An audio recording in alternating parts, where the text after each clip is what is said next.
YouTube, what's going on? Welcome back to the channel. Welcome back to another MX5 track guide. This week we are driving around Oran Park South. I've left it a bit later than normal to record this, so I'm actually in an official practice session. So I have the baseline set up and it's just normal conditions. It's just ticked over to 58 degrees C, so track is absolutely roasting. Just gonna jump in and let's drive.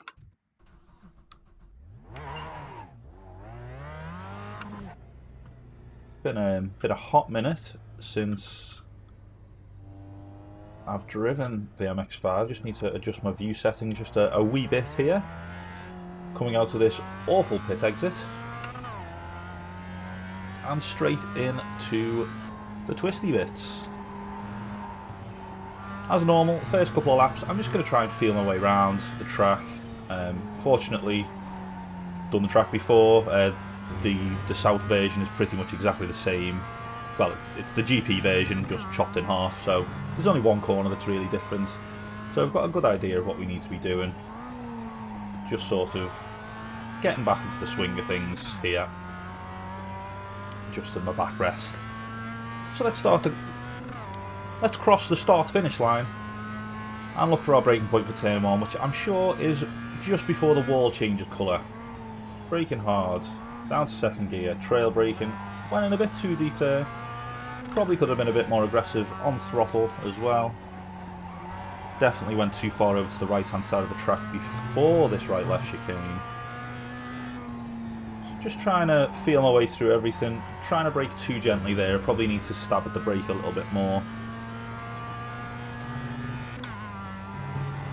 Nice and easy, and always X marks the spot, that's my braking point.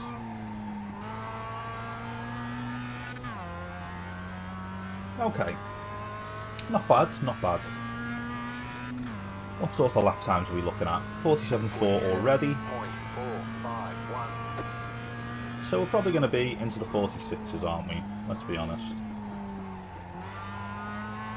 There we go. Stand on the throttle to get that extra rotation coming out of turn 1. Little lift. Ooh, on the power a bit too sharply there on the curb. Need to remember that. On the power nice and early. Okay, we're getting into the swing of things. Just this tricky last turn. Down to third, down to second if it ever goes into gear.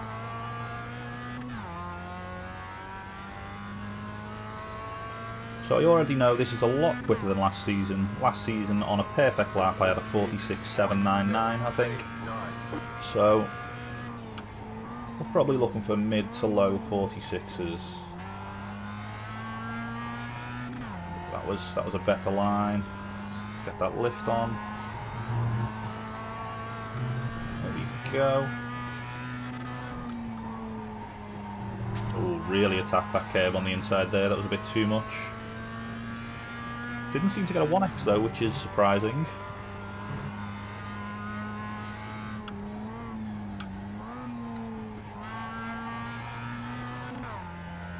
Easy peasy. Okay, let's talk through this in a little bit more detail, shall we? Let's see if we can figure a few things out. So turn 1, braking point is just before the wall on the right goes to green. Braking hard, diving in, down into second gear, then we trail brake and turn. If I'm in second gear. Lovely stuff. That's what happens when you try and talk through something in detail. So this tricky left, we're just going to brake where the curb starts. Just going to cover the brake and really dive onto the apex. You want to straddle that curb and it's just be really aggressive. That's the best way. Through here it's just about going flat. And then we need to carry speed into this turn. As we're going uphill, we can slow down a lot quicker than if we were on a flat surface. Just keep it tight as well. That didn't go too well that lap, did it? Let's try again.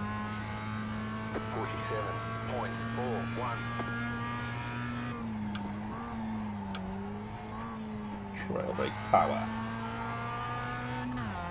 Probably a bit too tight and a bit too early on the power. So that's a bigger lift on top of the crest there as I'm coming in at more of an angle.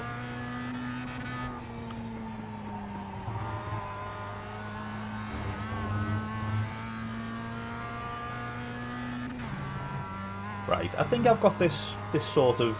I mean, there's just a few little pointers, really. There's not much to talk about on the track. So what I'm going to do is I'm just going to try and get my nose down. It's not the right word, is it? Get my head down. Why would I be getting my nose down? Just going to get my head down and try and set a good lap.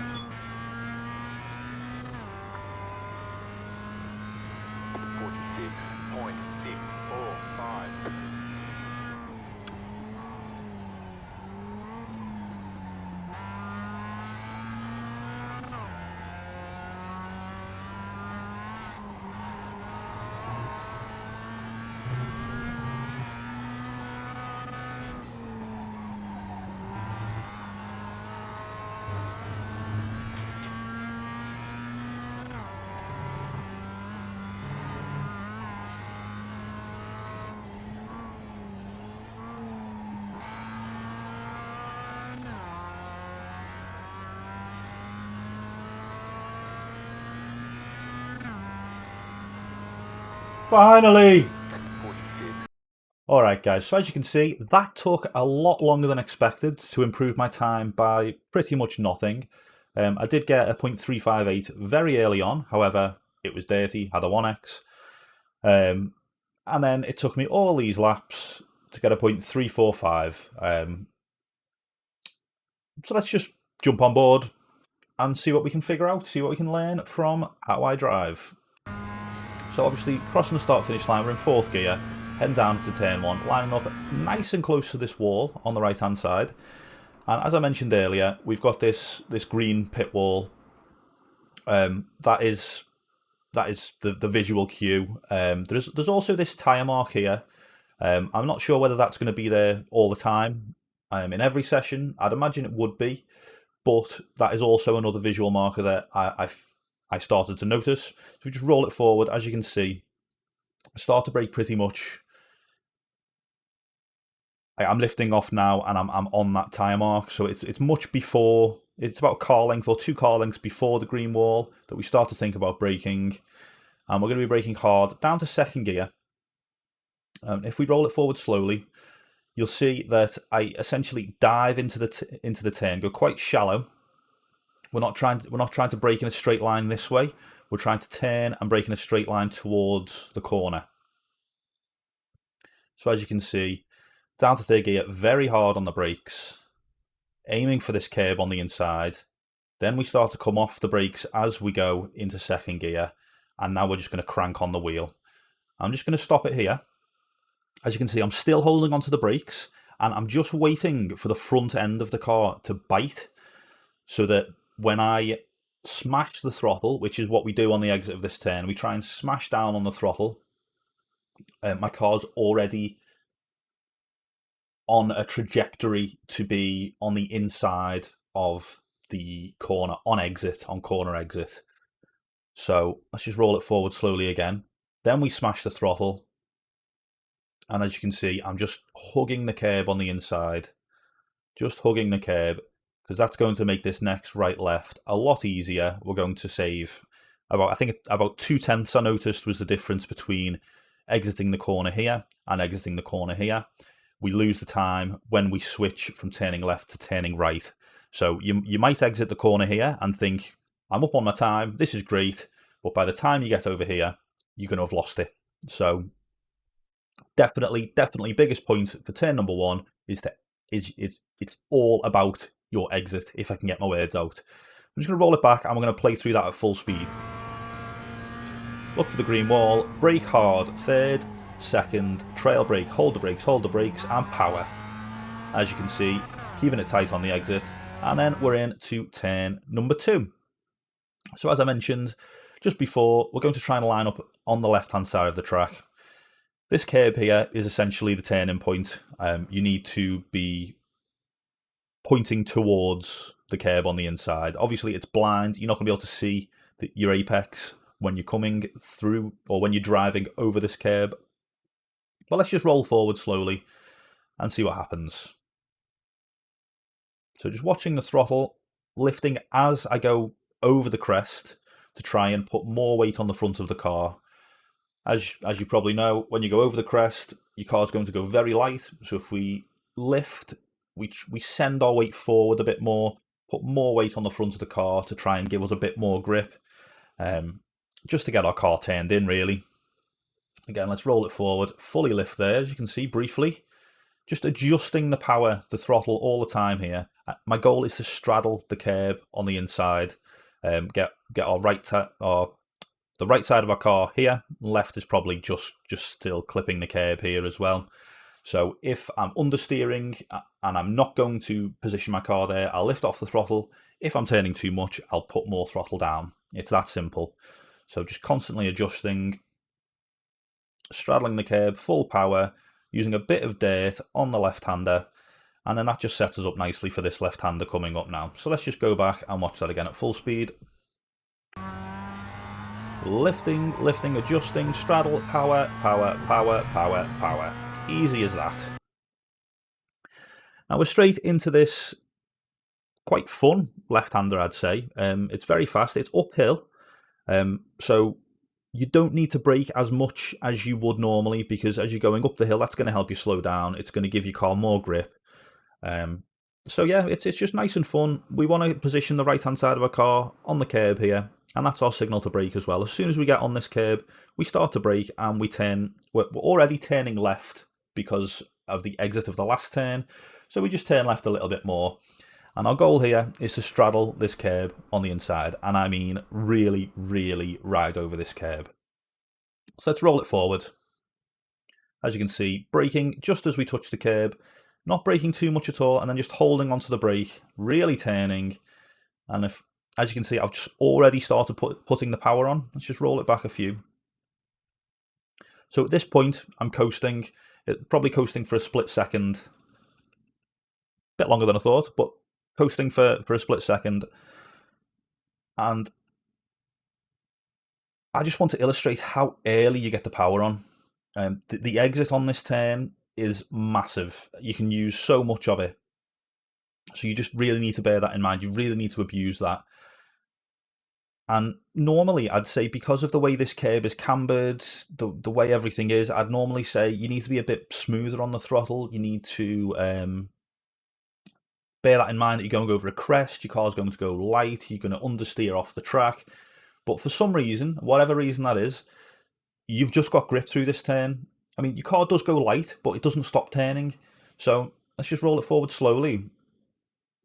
So there was a bit of hesitation there on the throttle, but not much. We come back. I just hold it that's probably about 60%. Not for very long. And then full power.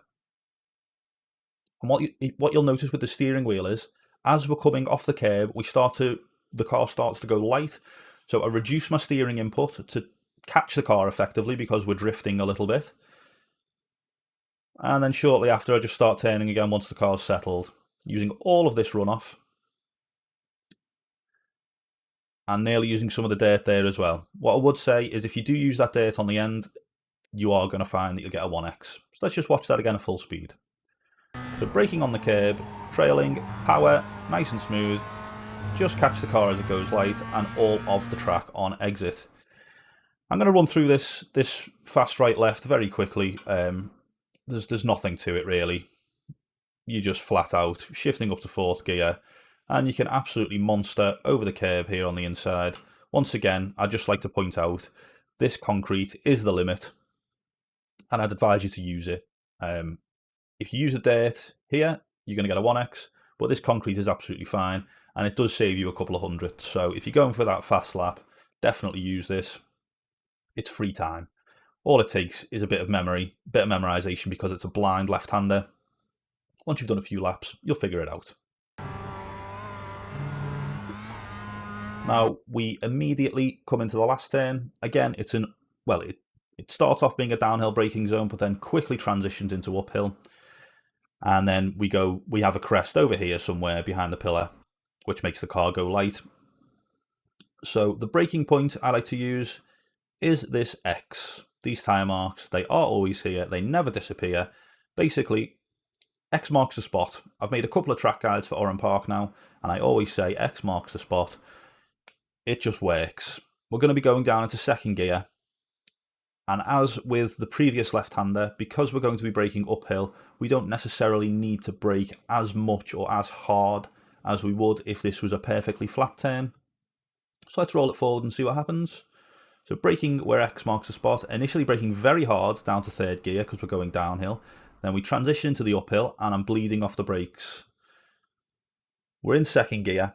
We're trying to apex as late as we can, but at the same time, not too late. It's a very strange corner, this, because it's uphill. You do need to dive into it a little bit. So it's a very awkward corner at the end of the day. I'm not going to tell you, I'm not going to pretend I'm an expert at this turn. Every single time I go through this turn, I play it by ear. I just brake where the X is, X marks the spot. And then we turn in quite early. And if basically what I'm doing is I'm looking for this curb. Looking for the curb, making sure that my car touches the curb, getting on the power as early as I possibly can. And when I'm shifting up to third gear, trying to anticipate that the car is going to go light. So I may need to catch the car. And then just looking for this wall on the left, because the pit wall, it comes at you quick because you need to use all of the track on exit as well. I wish I had more tips, more advice for you, but it's simply just braking on the X, braking hard initially, transitioning into trail braking as your car transitions to the uphill, down into second gear, and try and get your car to touch the curb on the inside.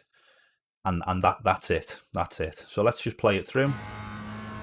Down to third, down to second, trail braking, really turning, getting on the power early, anticipating the car going light, using all of the track on exit, and then just nailing your upshift into fourth, and then you're going to cross the line with a time of 46.345.